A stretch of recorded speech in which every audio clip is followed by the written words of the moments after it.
नमस्कार सांग माने सोयाबीन तो बहुत भेराइटी आपण माने तैयारी करथिबे हेले एई भली थरे रांधिकी देखंतु निश्चय भल लागिबो। प्रथमे सोयाबीन को गरम पानी रे बतरी देबे। मु एठारे 1 कप सोयाबीन नेछि। बतरी गला परे ताहाकू भल से आउ थरे धोई देबे। मसला पाई मु एठारे नेछि 3टी टमाटर, 1 इंच अदा, 3टी लंका, 1/4 कप चीना बादाम। एही गुडी को आमे पानी रे सिझेई देबा। देखंतु टमाटर को एमती काटी देथिबे हेले टमाटर रो चोपा छड़ेबा को सुविधा हबो। एही गुडी को सिझी गला परे एही गुडी को ठंडा कर देबा।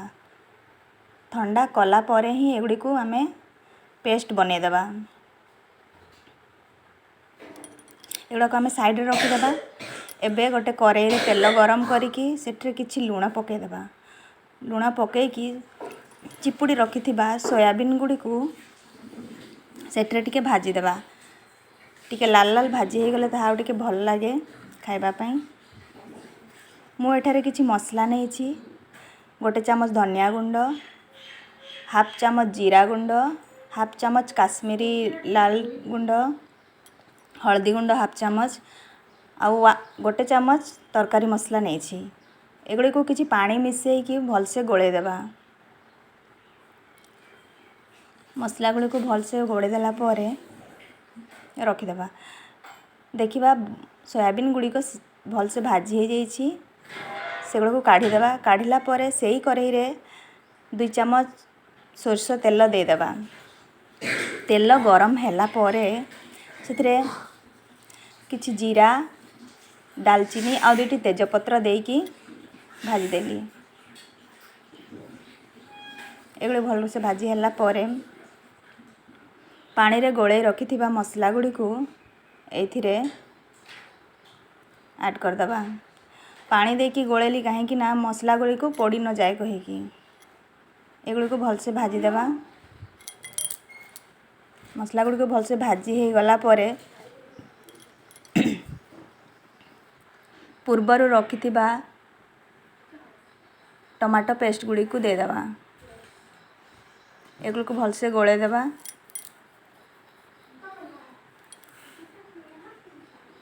एथिरे कि एक निजर स्वाद अनुसार लूण पके देबी।